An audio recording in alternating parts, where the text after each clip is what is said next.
सगळ्यांना जय शिवराय.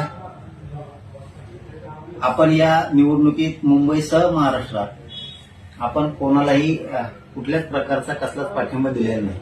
काही जणांनी काही बांधवांनी कुठं कुठं पाठिंबा दिलेला असेल किंवा त्यांचा तो वैयक्तिक काही जणांनी निर्णय घेतलेला असेल, त्यांना तो अधिकार आहे.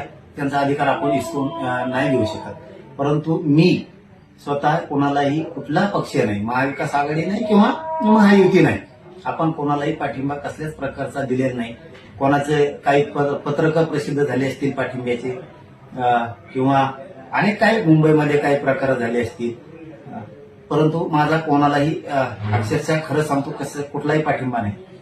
पूर्वीचे कधीचे काळीचे तरी कुठले व्हिडिओ काढलेत आणि त्या माध्यमातून कुठंतरी ते व्हायरल केले जातात, अशी काहीतरी एक माहिती मिळाली. म्हणून एक माझी सगळ्यांना नम्रपणे विनंती की आमचा कोणालाही कसलाही पाठिंबा नाही. कोणाचं काही पत्रक कोणी काढलं असून पाठिंब्याचं, त्या पत्रकाबद्दल सुद्धा ते त्यांचा वैयक्तिक अधिकार आहे, तो त्यांचा वैयक्तिक निर्णय.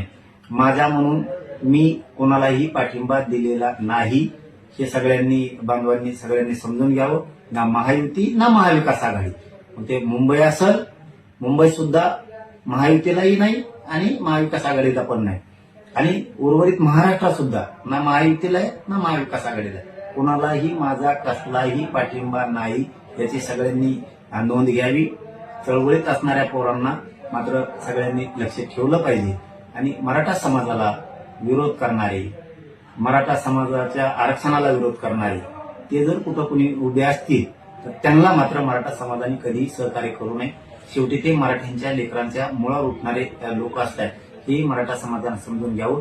पुन्हा पुन्हा एकदा तेच सांगतो की पूर्वीच्या कधीच्या क्लिप बाहेर काढून ते आता व्हायरल करून पाठिंबा असं जर कोणी म्हणत असेल तर ते चुकीचं आहे. मी मुंबईसह महाराष्ट्रात कुठंही ना महायुतीला ना महाविकास आघाडीला कुठेही मी पाठिंबा दिलेला नाही. कोणाचं पत्रक जरी असलं पाठिंब्याचं तरी त्या पत्रकाशी माझा काही संबंध नाही. धन्यवाद.